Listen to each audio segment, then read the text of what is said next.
côté, je vais faire des mini cakes chocolat vanille.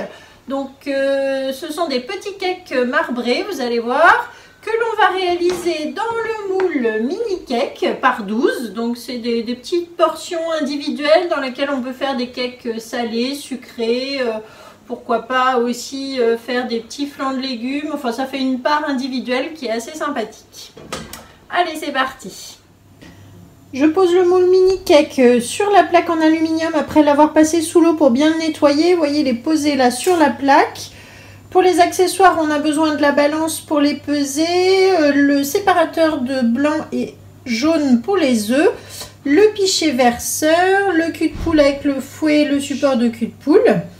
Et pour les ingrédients, il nous faut donc du chocolat en poudre, de la farine, de la levure, du beurre, des œufs, de la maïzena, du sucre, du lait et de la vanille liquide.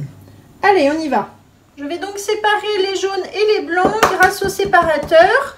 Je casse mon œuf au-dessus comme ça et donc ça me permet de faire tomber le blanc sans casser le jaune.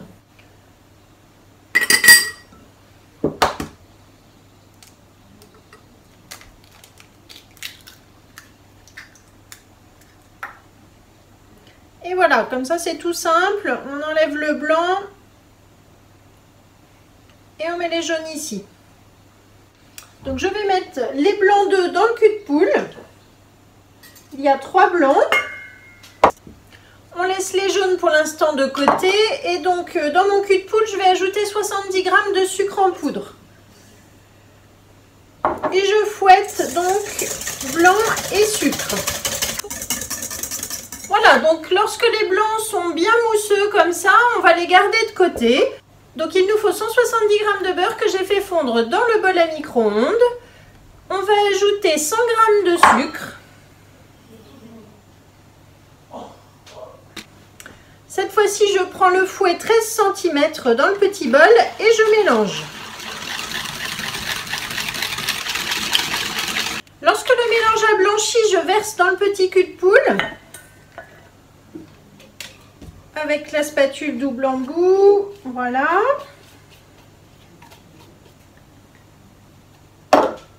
Ensuite, je vais ajouter les 3 jaunes d'œufs. Je mélange.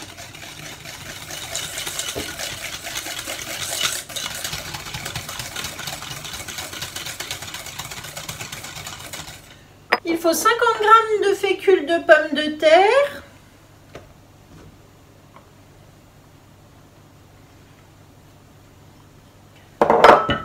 On mélange et on va ajouter 2 g de levure. Voilà, donc maintenant je mélange le tout. Ensuite on va ajouter nos blancs.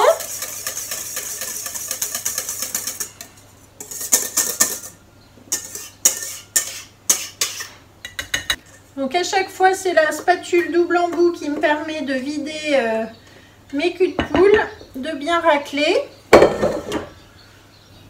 Et je mélange de nouveau.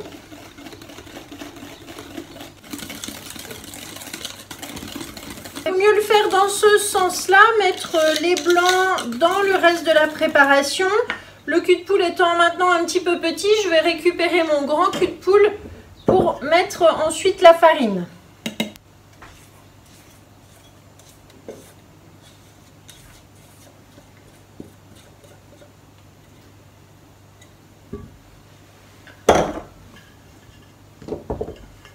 Et maintenant, nous ajoutons 120 g de farine.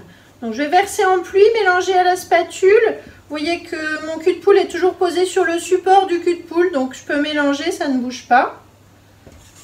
Et on incorpore la farine à la pâte.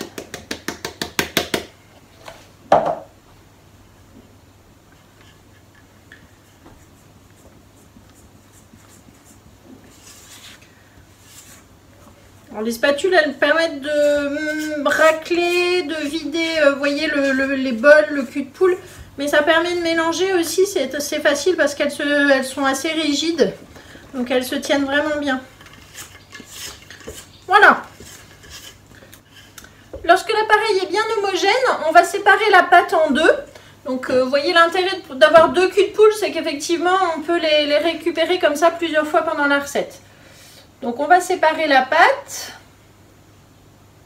Alors je ne pèse pas, mais voilà, ça n'a pas vraiment d'importance en fait. Ça dépend si vous êtes plus vanille ou plus chocolat d'ailleurs.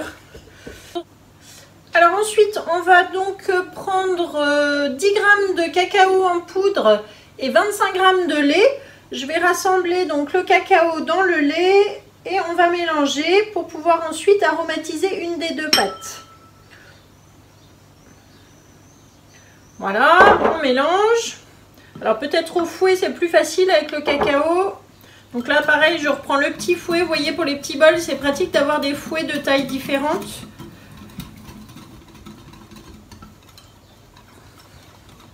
Je prends du cacao non sucré en poudre, hein, type Vanouten, voilà, qui a vraiment le goût de chocolat. Donc dans mon petit cul de poule, je vais rajouter la préparation au cacao. Et on mélange. Ah, ça commence à être bien incorporé. Lorsque c'est bien mélangé, on va verser dans un pichet verseur. C'est quelque chose que vous pouvez faire à la poche à douille si vous préférez être peut-être plus précis. Comme vous le souhaitez. Moi j'ai 2 pichets, donc ça va aller vite avec les pichets.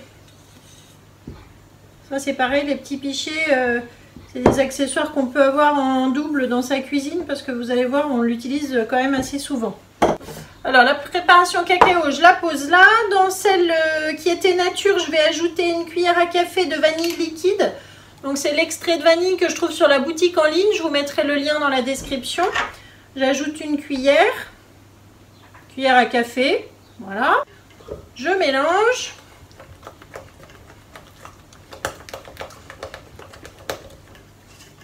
Elle est très parfumée cette vanille. Elle sent vraiment très très bon. Et ensuite, eh ben, je vais faire la même chose. Je vais prendre donc mon deuxième pichet et verser la pâte dedans.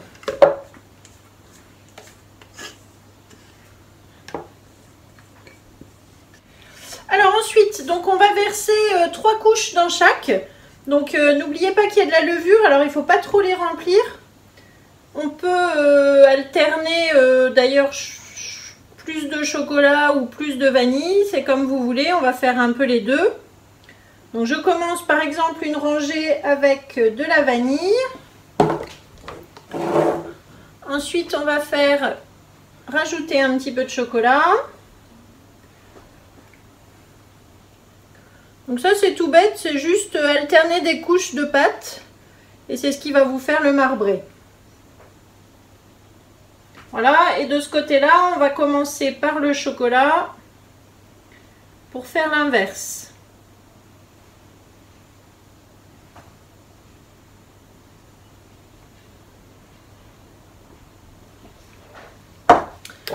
Je récupère la vanille.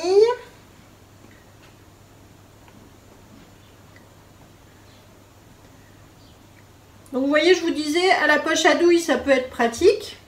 Mais avec le pichet verseur, ça se fait bien aussi. La spatule double embout, le pichet, on arrive à faire vraiment propre. Hop, donc ça, je vais en remettre sur les premiers.